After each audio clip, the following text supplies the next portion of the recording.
오늘은 신자 안에 거하시는 하나님이라는 제목으로 하나님 말씀을 함께 살펴보려고 합니다. 우리는 계속해서 신자가 어떤 사람인가 하는 내용을 함께 살펴가고 있습니다. 바울은 하나님이 작정하신 이 율법의 요구가 이루어지는 이 일이 어떻게 신자들에게서만 가능한 것인가 하는 것을 설명하기 위하여 신자가 도대체 어떠한 존재인지를 풀어가고 있습니다. 한마디로 우리가 쭉 살펴온 것처럼 가장 중요한 요점은 신자는 자기 속에 하나님의 성령을 모시고 있는 사람이라는 거예요.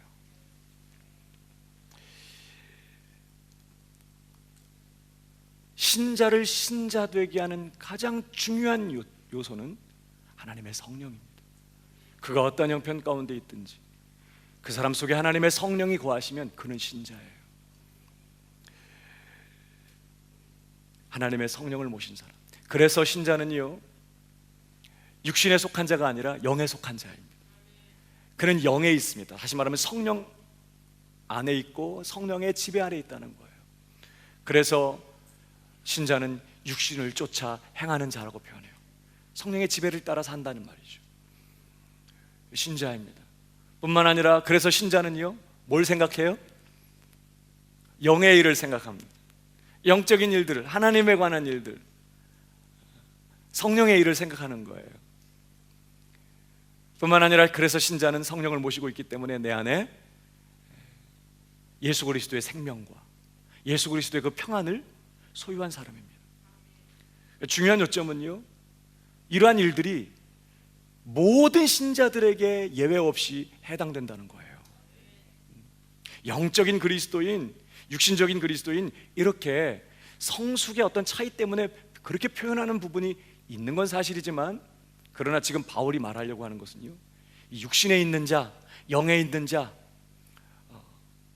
이런 구분을 통해서 신자는 예외 없이 성령을 모시고 있고, 성령을 모신 신자는 지금까지 쭉 살펴온 이 모든 것들을 소유하고 있는 그런 사람이다 라는 사실을 강조하고 있습니다. 오늘 본문에서도 그 내용을 반복하고 있어요. 우선 지난주에 봤던 말씀 중에 8절, 육신에 있는 자들은 하나님을 기쁘시게 할 수 없느니라. 이들은 성령이 없는 사람들입니다. 타락한 인간의 본성, 육신을 쫓아 사는 사람들이에요. 그들 안에는 예수 그리스도의 생명도 예수 그리스도의 평안도 없습니다. 그들은 영의 일을 생각하지 않습니다. 불신자들을 말하죠. 그들은 하나님을 기쁘시게 할 수 없느니라 해놓고 9절 다 같이 시작. 만일 너희 속에 하나님의 영이 거하시면 너희가 육신에 있지 아니하고 영에 있나니 누구든지 그리스도의 영이 없으면 그리스도의 사람이 아니라. 그러니까 모든 신자는 예외 없이 하나님의 성령을 모시고 있다는 거예요. 그래서 모든 신자가 예외 없이 육신에 있는 자가 아니라 영에 있는 자입니다. 모든 신자가 예외 없이 영에 속한 자이며 성령의 지배 아래 있는, 영의 생각을 쫓아가는, 영의 일을 생각하는 그런 사람이고, 모든 신자가 예외 없이 예수 그리스도의 생명과 예수 그리스도의 그 평안을 소유한 그런 사람이다. 모든 신자에게 예외 없이 이것이 해당된다라는 사실을 다시 이 말씀을 통해 지금 반복하고 있는 것입니다. 그런데 여러분, 오늘 본문의 말씀을 보면요, 지금까지 말씀해왔던 내용을 이제 바울은 한 걸음 더 진전해 가고 있는 것을 보게 됩니다. 자, 신자 안에 거하시는 이 성령이요, 이 성령에 대한 여러 가지 다른 표현들을 오늘 이 구절에 사용하는 것을 보게 돼요. 여러분, 구절을 다시 보실까요? 오늘 신자 안에 거하시는 이 성령에 대해서 어떤 표현들을 쓰고 있는지 보십시오. 만일 너희 속에 누가 거하시면? 하나님의 영이 거하시면, 이 성령을 가르치는데 지금 하나님의 영이라고 표현했어요. 하나님의 영이 거하시면 너희가 육신에 있지 않고 어디 있다고요? 영에 있는, 이것도 성령 안에 있다, 성령의 지배 아래 있다 이 말이에요. 여기서는 영에 있다 이렇게 말해요. 영 있나니 누구든지 그리스도의 영이 없음. 이번에 또 뭐라고 표현했어요? 그리스도의 영. 그리스도의 영. 이게 성령님을 지금 지칭하는 표현인데 여기서는 또 그리스도의 영 이라고 말해요. 그리스도의 영이 없으면 그리스도의 사람이 아니라 이래요. 그러니까 똑같은 성령님을 지금 하나님의 영, 또 영, 그리스도의 영 이렇게 다양한 표현들로 지금 묘사하고 있다는 것입니다. 바울이 뭐 때문에 이렇게 할까요? 뭘 강조하기 위해서 이런 다양한 표현들을 사용하고 있을까요? 그것도 아주 짧은 구절 안에서. 오늘 바울이 이 본문을 통해 우리에게 전하려고 하는 중요한 메시지를 우리가 좀 붙들 필요가 있다고 생각해요. 우선요, 성령을, 우리 안에 내주하시는 이 성령을 하나님의 영이라고 표현하는 것은 성령이 하나님에 의하여 보내진 분이기 때문에 하나님의 영이라고 말하는 것입니다. 성령을 보내주신 분이 누구라고요? 하나님이세요. 우리에게 성령을 보내주시고 성령을 주신 분은 하나님이십니다. 누가복음 11장 13절에 보세요. 너희가 악할지라도 좋은 것을 자식에게 줄 알거든 하물며 너희 천부께서 구하는 자에게 성령을 주시지 않겠느냐. 누가 주신다고요? 너희 천부께서, 하나님 아버지께서, 하나님께서 성령을 주세요. 우리에게 성령을 보내주시는 분은 하나님이십니다. 하나님에 의해 보내심을 받은 영이기 때문에 하나님의 영 이렇게 표현합니다. 그러나 동시에 성령을 그리스도의 영이라고도 말합니다. 성령을 그리스도의 영이라고 말하는 것은 성령이 그리스도에 의하여 보내지신 분이기 때문에 그렇게 또 표현하는 거예요. 그러니까 성령님은요, 예수님 때문에 우리에게 오십니다. 특별히 대표적으로 요한복음 16장 7절을 보십시오. 그러하나 내가 너희에게 실상을 말하노니 내가 떠나가는 것이 너희에게 유익이라. 내가 떠나가지 아니하면 보혜사가 너희에게로 오시지 아니할 것이요 가면 내가 그를 너희에게로 보내리니. 그랬어요. 성령을 보내주시는 분이 누구라고요? 예수님이세요. 예수님께서 아버지께로부터 성령을 받아서 그분을 우리에게 보내주신다는 거예요. 그러니까 어떤 의미로 보면 성령은 하나님 아버지께로부터, 성부 하나님께로부터 나오세요. 그러나 또 어떤 의미로 보면 성령은 예수님에 의하여 우리에게 보내주시는 것입니다. 그래서 그런 의미에서 성령을 하나님의 영이다. 하나님이 우리에게 성령을 주셨다는 거죠. 또 예수 그리스도의 영이라. 예수님 때문에, 예수님에 의해서 우리에게 보내주신 분이라는 의미로 그렇게 표현하는 것입니다. 그런데요, 오늘 본문을 자세히 들여다보면 이러한 성령에 대한 이런 다양한 표현 속에요, 좀 더 중요한 요점이 담겨져 있습니다. 다시 보실까요? 9절 보실래요? 만일 너희 속에 하나님의 영이 거하시면 너희가 육신에 있지 아니하고 영에 있나니. 누구든지 그리스도의 영이 없으면, 성령을 다시 그리스도의 영이라고 지금 표현하죠. 그리스도의 영이 없으면 그리스도의 사람이 아니라. 다시 말하면 너희 속에 누가 계신다? 그리스도의 영이 계신다는 거예요. 성령인데 그리스도의 영이 계신다, 이렇게 지금 말하는 것입니다. 그리스도의 영이 없다면 신자 아니라는 거예요. 모든 신자가 예외 없이 성령, 그리스도의 영을 모시고 있다는 거죠. 그래놓고 그 다음 절 보세요. 또 그리스도께서 너희 안에 계시면. 자, 원래는 누가 계신다고 그랬어요? 그리스도의 영이 계신다고 그랬어요. 성령이 계시는 거죠. 그리스도의 영이 계신다고 했는데 지금 그 말을 이렇게 풀어가요. 또 너희 그리스도께서 너희 안에 계시며. 그러니까 그리스도의 영이 계신다, 이 말씀은 내 안에 계시는 그 성령으로 말미암아 누가 계신다는 뜻이에요? 예수 그리스도께서 계신다는 뜻입니다. 그러니까 성령을 그리스도의 영이라고 표현할 때는요, 그리스도께서 보내주신 분, 그리스도에 의해서 오신 분이라는 뜻과 함께 이제 그 성령으로 말미암아 누가 사신다고요? 예수 그리스도께서 우리 안에 사신다는 것을 포함하는 개념이에요. 그리스도의 영이 너희 안에 계신다면 그리스도께서 너희 안에 계시는 것이다, 지금 그렇게 얘기하는 거잖아요.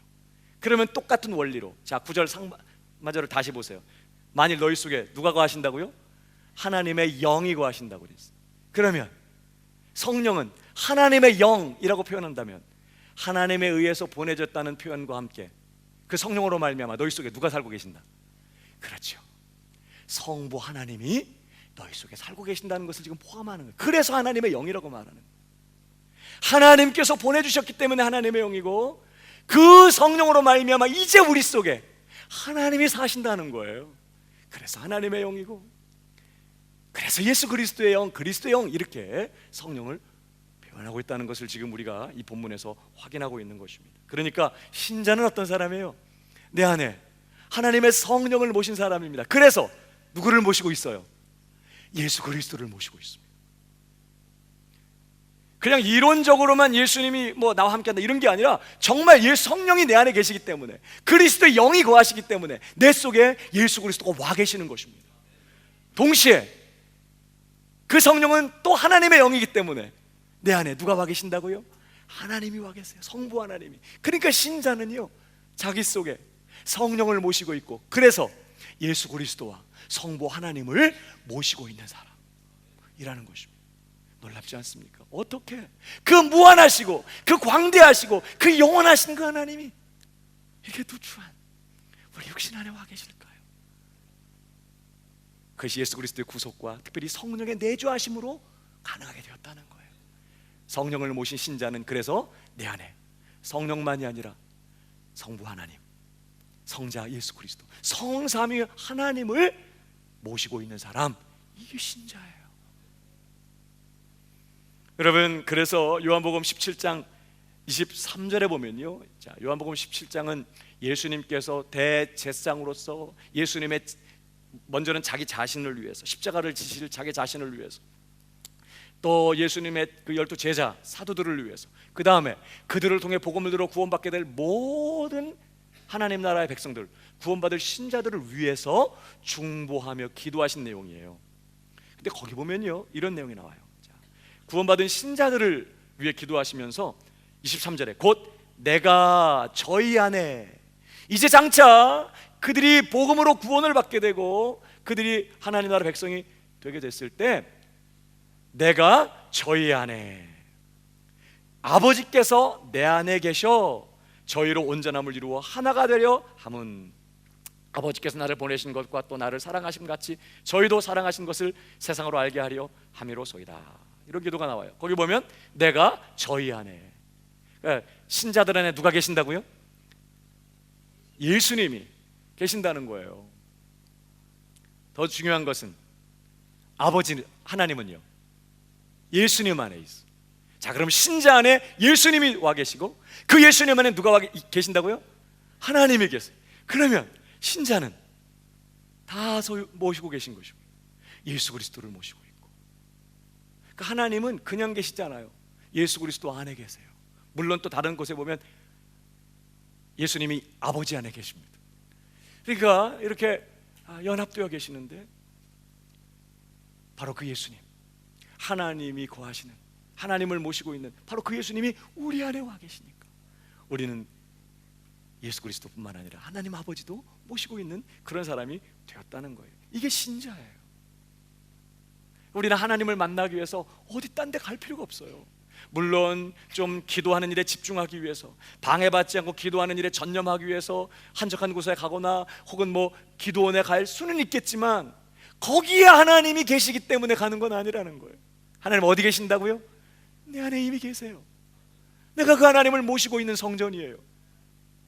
예수 그리스도가 내 안에 계십니다. 그게 신자예요. 에베소서 2장 22절을 또 다시 보십시오. 너희도 성령 안에서 하나님의 거하실 처소가 되기 위하여, 하나님의 거하실 처소, 성전을 말합니다. 그죠? 하나님의 거하실 처소가 되기 위하여 예수 안에서 함께 지어져 가느니라. 하나님의 충만한 임재를 소유하고 하나님의 충만한 임재를 모시는 온전한 성전 되기 위하여 함께 지어져 간다, 함께 세워져 간다, 이렇게 지금 표현하고 있어요. 그러니까 일차적으로 신자는 누구냐? 자기 안에 하나님을 모신 그래서 성전된 사람이 바로 신자라는 거예요. 여러분, 우리가 기독교 신앙을 생각할 때요, 많은 분들이 예수 믿어 구원받고 하나님 나라 백성 됐다, 내가 이제 예수를 믿는다, 이 기독교 신앙을 가졌다, 이렇게 할 때 자칫 어떻게 생각하기가 쉽냐면, 인생을 살면서 여러 가지 어려운 일을 당합니다. 힘들고 막막한 상황들을 만날 때 이제는 어땠어요? 예수 믿기 전에, 구원받기 전에는 세상의 것들을 의지했죠. 사람 의지하고 세상적인 것들을 붙들고 또 다른 우상에 가서 절하기도 하고 그렇게 살아왔어요. 그러나 이제는 내 삶에 어려움이 생기면, 도움이 필요하면 누구한테 갈 수 있어요? 하나님께 갈 수 있습니다. 하나님의 도우심을 받고 하나님의 도우심으로 문제도 해결받고, 그렇게 우리가 어려울 때 하나님의 도우심을 받는 그런 정도로만 기독교 신앙을 생각하기가 쉽다 이 말이에요. 그런 것이 없는 건 아니지만 여러분, 기독교 신앙의 핵심은요, 그래서 내가 어려울 때 그냥 하나님 의지하고 하나님의 도움을 받고 하나님의 도우심으로 그저 이 땅에서 잘 살, 이런 정도가 아니라 기독교 신앙의 핵심은 하나님이, 성삼위 하나님이 내 속에 와서 하시는 것이에요. 기독교 신앙의 핵심은 뭐라고요? 내가 이제부터 성부, 성자, 성령, 성삼위 하나님을 내 속에 모시고 그 하나님과 함께 사는 것이에요. 이것이 기독교예요. 그리고 이것이 우리가 구원받은 목적이라는 걸 기억해야 됩니다. 하나님께서 우리 안에 오셔서 예수 그리스도와 더불어 성부 하나님께서 우리 안에 거하시기 위하여, 사시기 위하여 예수 그리스도의 십자가 구속을 통해 우리를 구원해 내시는 거예요. 그리고 우리 안에 성령을 보내주시고 바로 그 성령을 통하여 하나님이 예수 그리스도와 함께 우리 안에 오시는 것입니다. 이게 구원이에요. 더 나아가서 여러분, 우리 구원 얻은 신자들이 더 거룩해지고 더 성화되고, 그래서 마지막 완성의 자리인 영화롭게 되는 궁극적인 목적도 뭘까요? 우리가 왜 거룩해져야 되죠? 왜 완전히 예수님처럼 영화롭게 되어야 할까요? 더 완전하게 그리고 충만하게 영광의 하나님을 직접 눈으로 대면하며 그 하나님을 모시고 그 하나님과 함께 영원토록 살기 위하여 우리가 거룩해지고 완전해지고 영화롭게 되는 이 일이 필요한 거예요. 그냥 우리가 영화롭게 되어서 그냥 영원히 뭐해, 천국 가서 그냥 남는 시간 보내면서 뭐해, 영화로워진 몸 자랑하면서 살아요? 여러분, 오늘 다시 에베소서 2장 22절을 보세요. 너희도 성령 안에서 하나님의 거하실 처소가 되기 위하여 예수 안에서 함께 지어져 가느니라. 여러분, 신자는 이미 성전입니다. 너희가 하나님의 성전인 것과 하나님의 성령이 너희 안에 거하시는 것을 알지 못하느냐 그랬어요, 고린도전서. 이미 신자는 하나님의 성령을 모시고 있고 그래서 하나님을 모시고 있는 그런 성전이라고요. 근데 오늘 성경이 뭐라고요? 그런 성도들이 지금도 하나님의 임재를 모시고 있는데 그들이 더 충만하게, 더 완전하게 하나님의 임재를 소유하고 하나님의 임재를 모시고 그 하나님과 함께 살기 위하여 더 온전한 성전으로 함께 지어져 간다고 그래요. 이걸 성화라고 하는 것입니다. 여러분, 우리가 왜 거룩해져야 되느냐? 하나님과 함께 더 충만하게 살기 위해서요.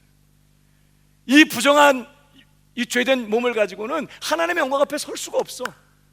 지금 우리는 영적으로는, 이제 우리가 좀 더 로마서 이어가면서 더 다루겠지만, 지금은 우리가 영적으로는, 영으로는 지금 성령이 우리 안에 와 계시고 하나님이 내주하시는, 우리가 충만하게 완전하게 하나님의 영광을 직접 경험하고 있는 건 아니에요. 우리가 영화롭게 되어야만 그게 가능해져요.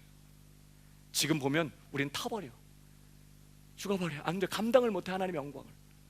그래서 우리는 영화롭게 되어야 되는 것이죠. 그러니까 여러분, 구원이라는 게 뭐냐? 구원, 그저 예수 믿어서 천국 가가지고 그냥 이제 눈물도 없고 고통도 없고 편안하게 그냥 영원히 그냥 평안하게 그냥 땡까라 땡까라 하면서 사는 게 아니라, 구원이라는 게 뭐예요? 하나님과 단절되어 있었던 죽은 우리가, 죽음이라는 건 분리잖아요. 분리, 영과 육이 분리되는 게 육신의 죽음이라면 하나님과 우리가 단절되고 분리되는 것이 우리의 영적인 죽음이고 영원한 죽음이에요. 우리가 그렇게 하나님과 단절되고 하나님과 분리되어 있던 우리들이 예수 그리스도의 구속으로 말미암아, 그리고 그 구속을 통하여 가능하게 된 성령의 내주하심으로 말미암아 이제 다시 하나님과 함께 살게 된 것입니다. 그게 영생이에요. 영생은 곧 안 죽고 영원히 사는 것이다? 물론 그런 것도 있지만 영생의 핵심은 뭐라고 그랬죠? 유일하신 참 하나님과 그의 보내신 자 예수 그리스도를 아는 거라고 그랬어요. 이 안다는 말은 지식으로만 아는 것이 아니라 인격적으로 친밀하게 경험을 통하여 아는 걸 말해요. 부부가 함께 살면서 서로를 알아가는 것처럼 영생은 그렇게 하나님과 함께 살면서 하나님을 더 깊이 알고 하나님을 더 깊이 알아가고 더 충만하게 알아가고 그것이 영원토록 계속되는 것이에요. 그러니까 구원의 시작도 하나님과 함께 사는 것이, 그것이 시작되는 것이. 그리고 우리가 점점 거룩해지고 점점 완전해지고 결국은 영화로워져서 구원의 완성도요, 이제는 충만하게 완전하게 하나님의 임재를 모시고 하나님과 함께 영원히 살게 되는 거예요. 이게 구원이라고요. 예수님께서 제자들을 떠나시기 전에 성령을 약속하십니다. 요한복음 14장 16절을 보십시오. 내가 아버지께 구하겠으니 그가 또 다른 보혜사를 너희에게 주사 영원토록 너희와 함께 있게 하시리라. 예수님께서 죄값을 치르셨어요. 택하신 백성들을 예수님께서 죄값으로 완전하게 치르시고 그들을 대신하여 완전한 의를 이루시고 이제는 그들이 하나님 앞에 완전한 의를 갖고 하나님과 관계를 회복할 수 있게 되었어요. 그래서 예수님이 누구를 보내시겠다고? 이제 성령을 보내주시겠다. 내가 아버지께 구하겠으니 그가 또 다른 보혜사를 너에게 주사 영원토록 너희와 함께 있게 하시리니. 자, 성령이 오실 것이다. 영원히 너희와 함께 있게 하실 것이다. 그 다음에 성령을 보내신다는 말씀 다음에 18절, 내가 너희를 고아와 같이 버려두지 아니하고 너희에게로 오리라. 지금 예수님께서 가실 거예요.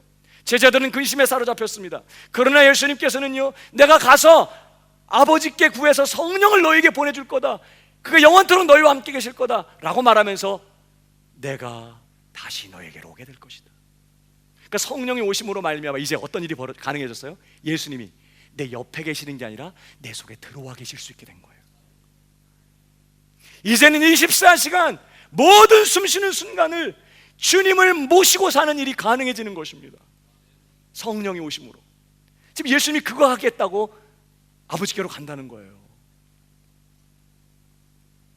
20절, 그날에는 내가 아버지 안에, 그러니까 예수님이 아버지 안에 계시고 너희가 내 안에. 그러면 다시 성도는 누구 안에 있어요? 예수님 안에 있어요. 예수님은 아버지 안에. 이런 일들이 이제 일어나는 것이에요. 그날에는 또 내가 너희 안에. 그럼 다시 예수님이 동시에 우리 안에. 그럼 그 예수님 안에는 아버지. 그러니까 이게 완전히 이제 연합인 것이에요. 성삼위 하나님과 우리가 완전하게 연합되는 일이 그날에 일어나게 된다는 것이. 너희가 내 안에 내가 너희 안에 있는 것을 너희가 알리라. 그러면서 23절 다 같이 시작. 우리가 저에게 와서 거처를 저와 함께 하리라. 아버지는 아들 안에 계십니다. 성령으로 말미암아 예수님이 다시 오신다는 거예요. 그러면 누구도 오시는 걸까? 아버지도 오시는 거죠.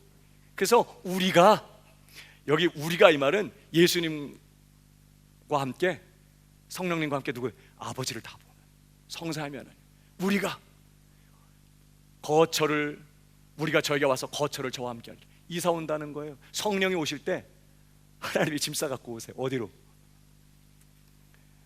이사 해보셨죠? 그럼 이제 새 집 가서 사는 거예요. 우리를 왜 새 피조물 만들고 새 성전을 만들어요? 하나님 우리 안에 거하시기 위해서. 그게 가능해졌다는 거예요. 진짜 하나님이 내 속에 거하시고, 그래서 하나님과 이제 함께 살게 된 것, 하나님과 함께 사는 것, 이것이 기독교 신앙의 핵심이라는 걸 기억해야 돼요.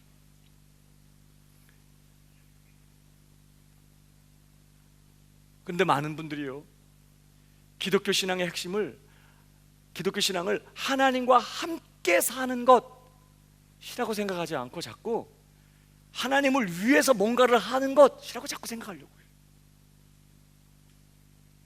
우리가 하나님의 영광을 위해 산다. 뭔 생각을 하세요? 하나님을 영화롭게 하고 하나님의 영광을 위해 산다. 하나님을 섬긴다. 그럴 때 우린 자꾸 뭘 생각해요? 뭔가 자꾸 하나님의 영광을 위해서 내가 뭘 해야 된다고 생각해. 자꾸 부담이 있어. 뭐 내가 희생을 해야 되고, 뭔가를 드려야 되고, 뭔가를 이렇게 뭐 이루고, 지금보다 뭔가 하나님의 영광을 위해 뭘 하려면 지금보다 어떤 사역이나 일을 좀 더 잘해야 되고, 어떤 큰 역사를 이루고, 이렇게 생각을 해요. 그러니까 뭐 대단한 어떤 큰 일을 하나님을 위해서 이뤘다면 되게 하나님께 영광을 돌리게 된 거지만, 가정에서 그냥 주방에서 뭐 접시를 닦는다든지 집 청소를 하는 것은 별로 하나님을 영화롭게 하는 일이라고 생각하지 않는 것이죠. 하나님의 영광을 위해서 하는 것은 뭔가 하나님을 위해서 내가 뭔가를 해야 된다고 생각해요. 여러분, 그렇지 않습니다. 여러분 하나님의 영광을 위해서 뭔가를 하려고 하지 말고 그냥 하나님과 함께 사십시오. 하나님과 함께 사는 이 일이, 이것이 여러분에게 최고의 만족과 즐거움과 기쁨이 되게 하십시오. 그것이 하나님을 진짜로 영화롭게 하는 거예요. 여러분, 우리가 하나님을 기뻐하고 하나님을 즐거워하고 하나님이 너무 좋아서 하나님과 함께 사는 이것이 말할 수 없는 기쁨이고 행복이고 만족일 때, 하나님과 함께 사는 이것이 나의 큰 기쁨일 때, 바로 그때가 하나님을 가장 영화롭게 하는 것이라는 걸 놓쳐서는 안 돼요. 서열의 문답 제1문에 뭐라고 되어 있어요? 우리 인간의 제일 되는 목적이 뭐냐 묻습니다. 우리 인생의 제일 되는 목적, 답이 뭐예요? 하나님을 영화롭게 하는 것과, 자, 제일 되는 목적이니까 그냥 하나만 나와야 되는데 지금 하나님을 영화롭게 하는 것과, 그리고 또 나와, 영원토록 그를 즐거워하는 것입니다. 이게 제일 되는 목적이라는 거예요. 하나님을 영화롭게 하는 것과 영원토록 그를 즐겁게 해드리는 그런 말이 아니라 즐거워하는 겁니다. 여러분, 그러니까 자, 제일 되는 목적이라고 했으니까 하나님을 영화롭게 하는 것이 곧 하나님을 즐거워하는 것인 것을 얘기하는 것이에요. 내가 하나님 때문에 행복하고, 지금 내가 빈들에 있지만, 초막에 있지만, 혹은 뭐 광야에 있고 뭐 어디 곳에 있든지 상관없이 주님이 나와 함께 계시고 하나님이 내 곁에 계시고 그분이 내 하나님이시어서 내가 기쁘고 감사하고 행복하고, 여러분, 그럴 때 하나님이 최고로 영광을 받으시고 기쁨을 얻으시는 것이에요. 그리고 이것이 기독교 신앙의 핵심인 것입니다. 여러분, 혹시 휴가를 맞아서 누가 돈을 대줘가지고 공짜로 여행을 가게 됐다면 어디로 가실래요? 로토라는 뭐 너무 자주 갔어요. 어디 타오프 쪽으로 갈까요? 아니면 뭐 코르만델이나 아니면 뭐 남섬의 퀸스타운이나 호주의 무슨 골드코스트나 그냥 한국으로 갈까요? 어디로 갈래요? 근데 사실요, 여행을 간다고 그럴 때 더 중요한 건 어디로 가냐보다 누구랑 가느냐가 더 중요해요. 미운 사람하고 가면 남섬 퀸스타운에 있든지 호주 골드코스트에 있든지 지옥입니다. 괴롭죠. 그러나 사랑하는 사람과 함께 가면, 휴가가 뭐예요? 여기 교회 마당 옆에 큰 나무 밑에 와 앉아 있어도 거기가 천국이지 뭐. 그렇지 않나요? 기독교 신앙이 무엇입니까? 내가 빈들에 있든지 초막에 있나 궁궐에 있든지 주 예수와 동행하니 그 어디나 하늘나라. 여러분, 주님 예수님과 동행하는 것이 여러분에게 기쁨이고, 그래서 그것이 천국인가요? 여러분, 그게 기독교 신앙이에요. 이걸 놓치면 안 돼. 이걸 우리에게 하나님이 주려고 하신다는 거예요. 여러분, 성경에 많은 신앙의 위인들이 있습니다. 그 중에 에녹이라는 사람이 있어요. 히브리서에 보면요, 이 에녹에 대해서 특별하게 이렇게 기록하고 있죠.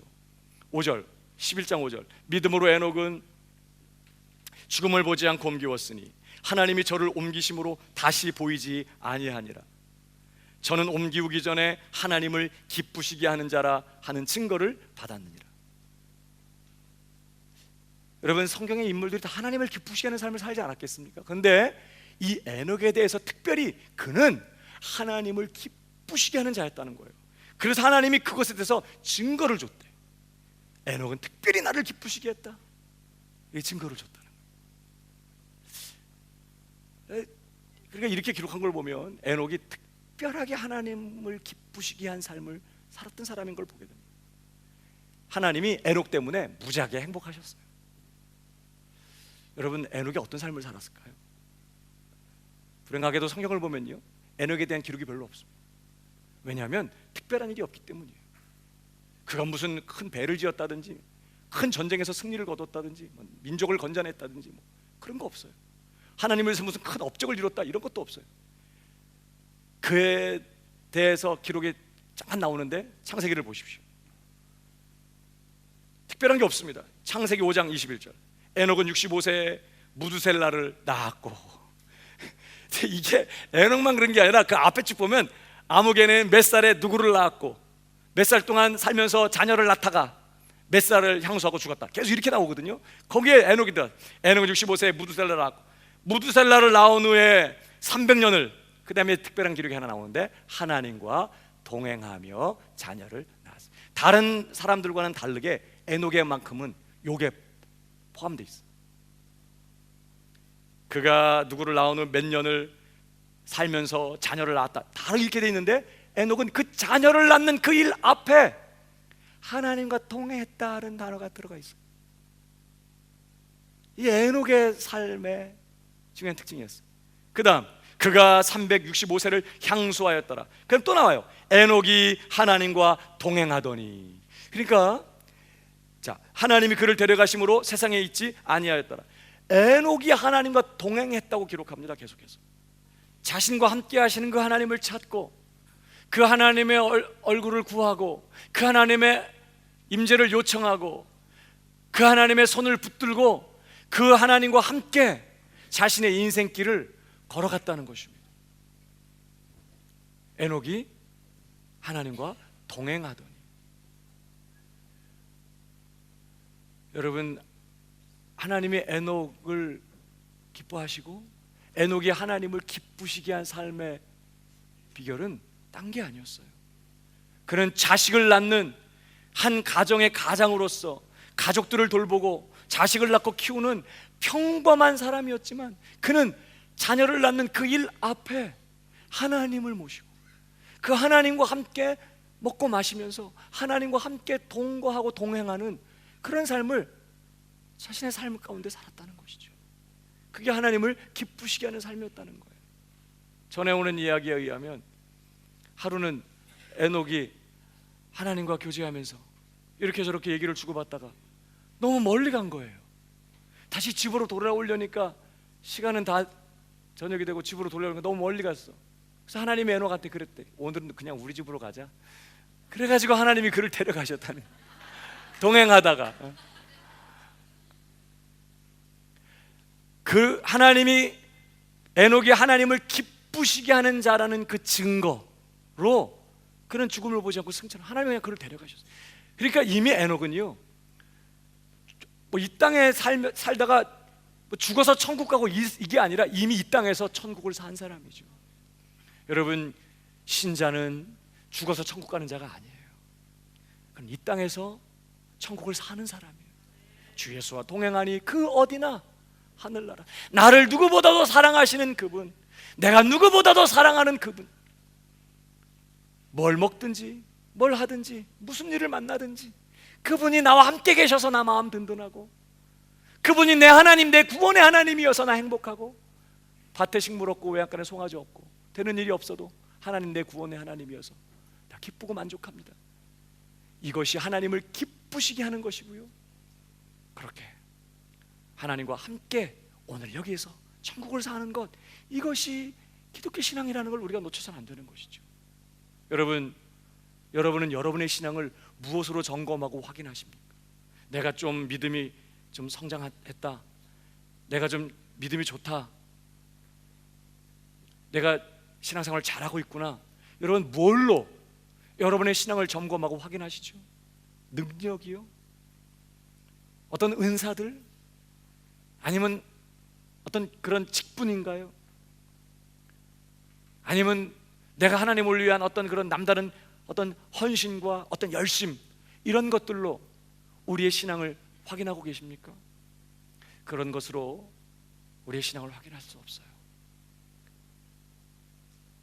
하나님과 함께 사십시오.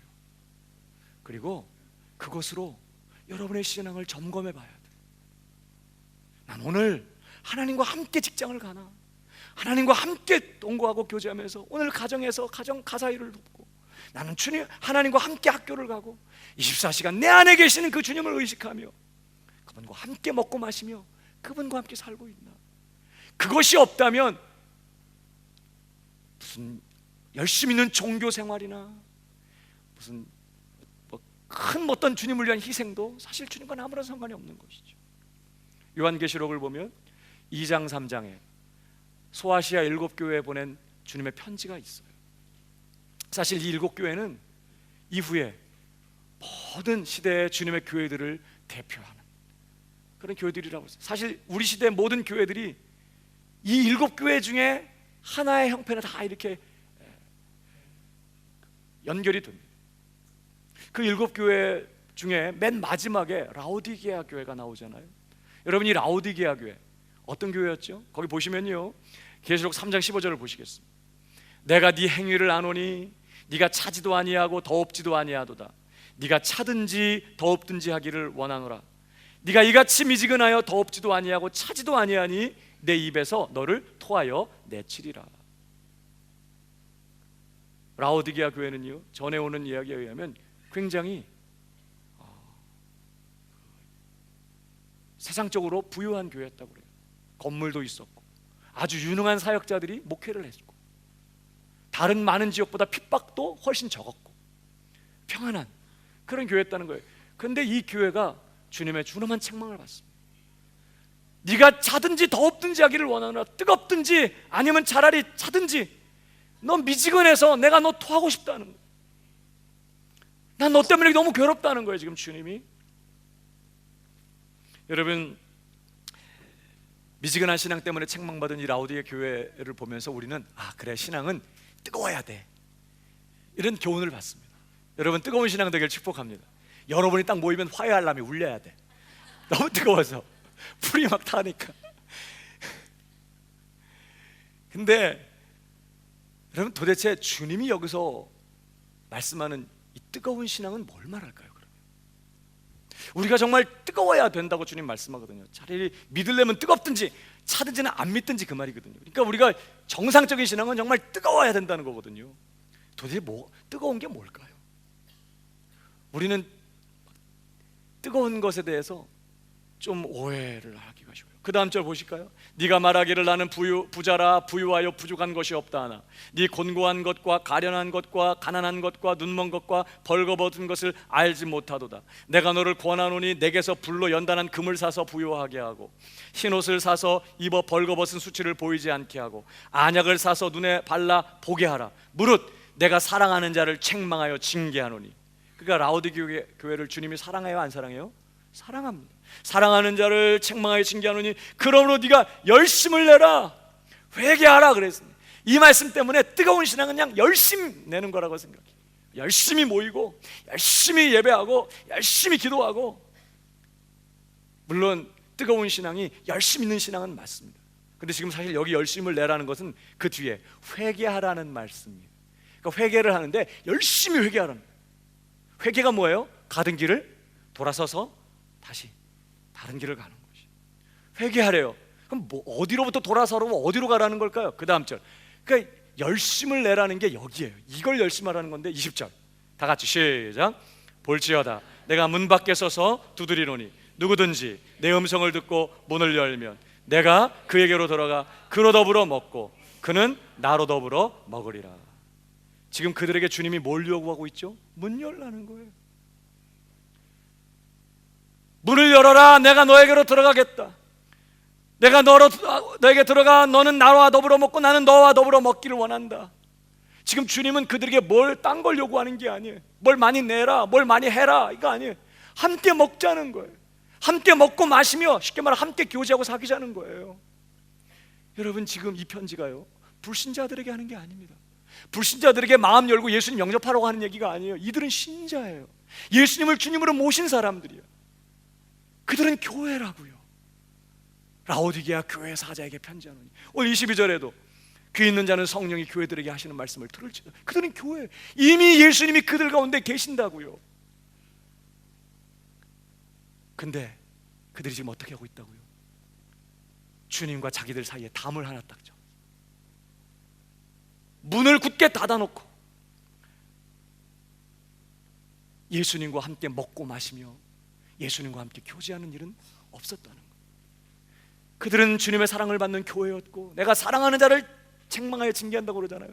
주님의 뜨거운 사랑을 받는 그런 주님의 교회였음에도 불구하고 그들은 구원받은 신자들이고, 그들은 예수님을 주님으로 모신 사람들이고, 이미 그들의 삶의 중심에 주님이 와 계심에도 불구하고 뭐는 없다고요? 주님과 함께 먹고 마시며 주님과 함께 동거하면서 주님과 함께 사는 것은 없었다고요.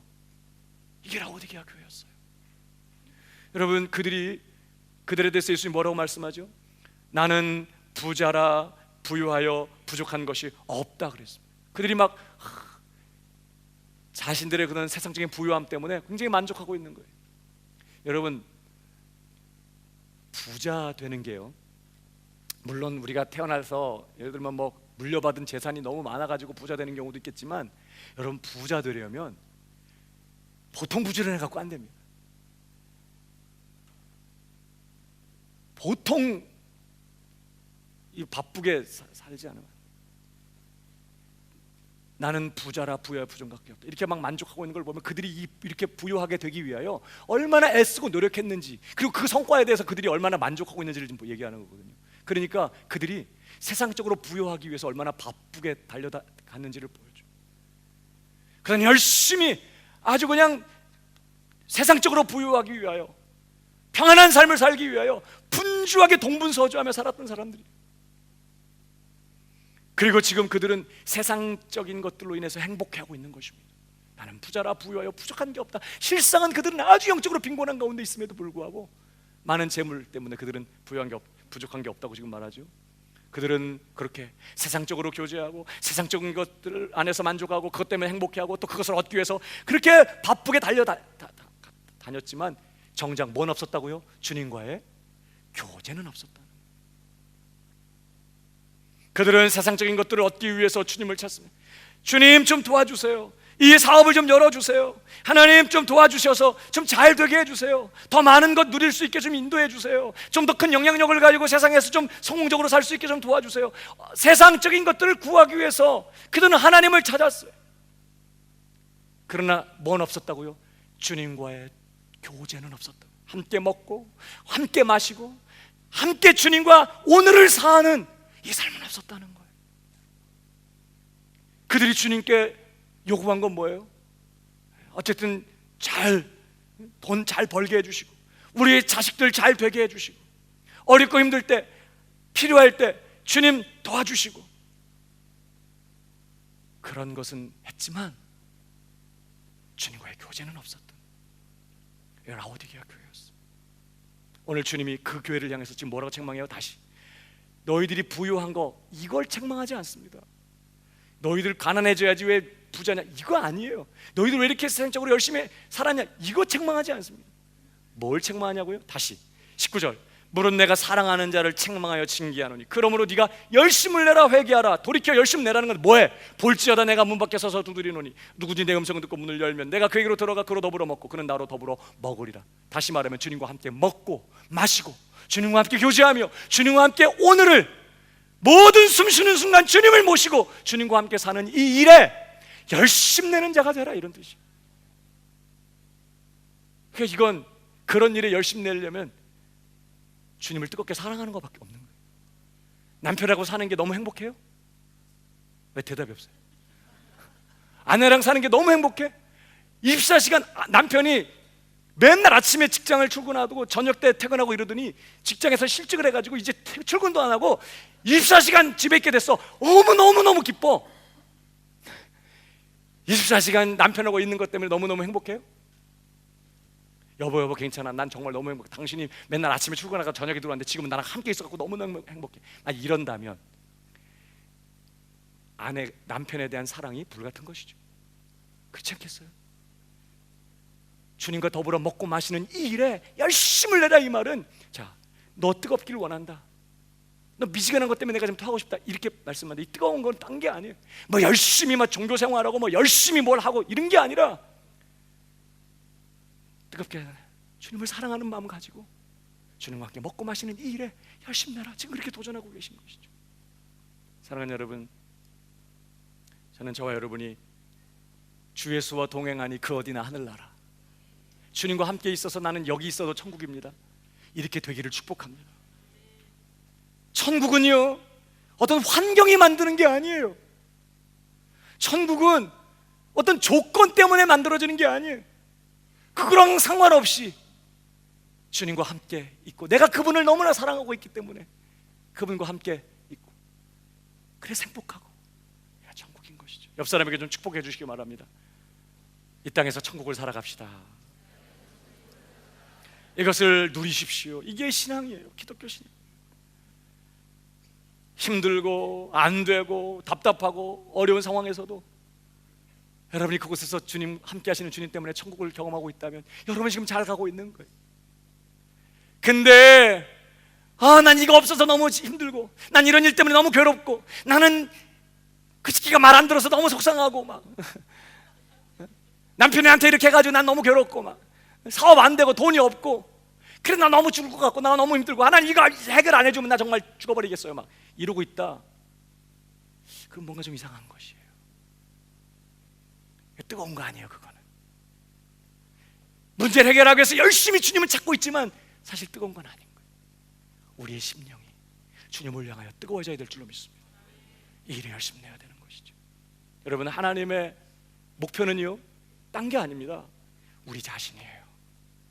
우리를 구원하시는 하나님의 목적은 우리를 사랑하시고 우리와 함께 살기 위하여, 그리고 영원히 우리와 함께 있기 위하여 우리를 구원하시는 거예요.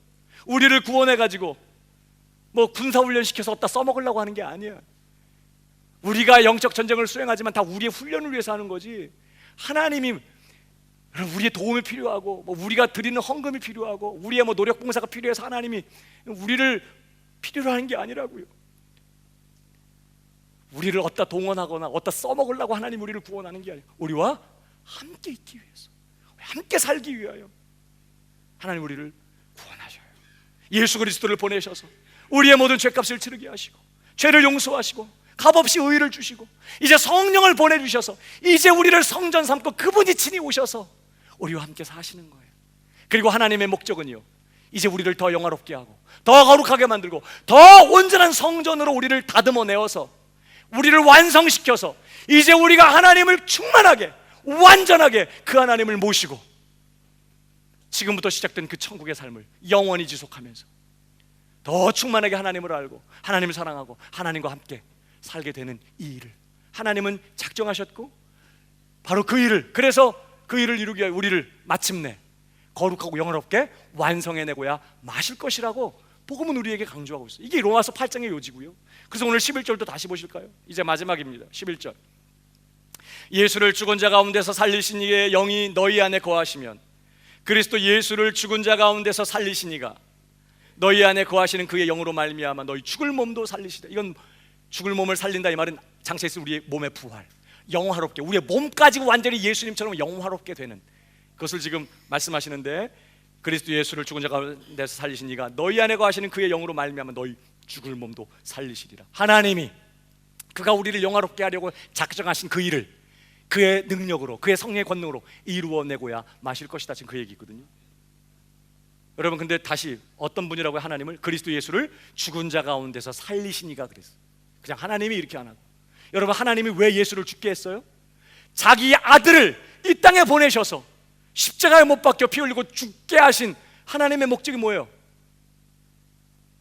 우리의 죄를 씻으시고 또 그를 다시 살려 영광의 자리에 앉게 하신 것은 우리에게 성령을 부어주셔서 하나님이 친히 우리 안에 들어와 살기 위하여 하나님이 아들을 죽이시고 살리신 거예요. 하나님이 이것을 얼마나 원하고 계시는지를 놓치지 마십시오. 하나님이 세상을 이처럼 사랑하사, 하나님이 날 좀 사랑하시면 어떻게 현찰로 좀 계산해 주세요.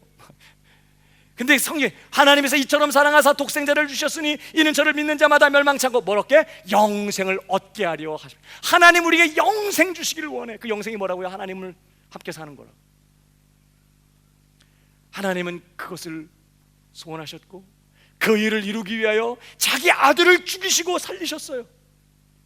그 하나님이 이제 더 충만하고 더 완전하게 우리가 하나님을 소유하고 하나님의 임재를 모실 수 있게 하기 위하여 우리 죽을 몸까지 영화롭게 하셔서 우리를 하나님과 직접 대면하며 하나님을 직접 보고 알고 하나님 우리를 아시는 것처럼 우리도 하나님을 그렇게 직접 알고 영원히 그 하나님 때문에 행복하게 사는 이 일을 작정하시고 바로 하나님이 그 일을 이루고야 마실 것이라는 거예요. 우리는 약합니다. 우리는 넘어지고 우리는 실패해요. 그러나 그 일을 작정하신 하나님이 그 일을 완성해내고야 마실 거라고요. 이게 우리가 얻은 구원이에요. 그러니까 예수 그리스도 안에 있는 자에겐 결코 정죄함이 없다. 다시 말하면 우리가 믿음으로 얻은 이 구원이 흔들린다 안 흔들린다, 빼앗길 수 없는 것이, 취소될 수 없는 것입니다. 우리의 조건이나 상황이 우리의 이 구원을 흔들지 못해요. 하나님이 시작하셨고 우리 속에 착한 일을 시작하신 그분이 그리스도 예수의 날까지 이루어내고야 마실 거라고요. 8장은 계속 그 얘기를 합니다. 우리가 얻은 구원이 얼마나 확실한 거냐, 최종적인 거냐, 그가 이룰 거라고요. 그러니까 오늘 여러분, 신자는 내 안에 하나님의 성령을 모신 사람이에요. 그래서 신자는 내 안에 예수 그리스도가 거하시고, 그래서 신자는 내 안에 우리를 그토록 사랑하시는 하나님이 거하시는 사람이에요. 신앙생활은 그 하나님과 함께 사는 거예요. 지금도 영원히. 그러면 여러분, 미지근한 신앙생활 청산하고 내 속에 누가 들어와 살고 계시는지를 기억하고 그저 필요할 때 불러서 하나님의 능력을 그냥 동원하려고 하고 뭔가 그냥 필요할 때만 하나님 능력이 필요할 때만 하나님 찾고, 그런 신앙은 청산해버리고 내 몸을 성전 삼고 성령으로 말미암아 내 안에 들어와 계시는 이가 누구신지, 그가 무엇을 목적하고 계시는지를 기억하고 오늘 하나님과 함께 사는 이 일에 열심을 내는 그런 우리 광명의 성도들 다 되시기를 주님의 이름으로 축복합니다.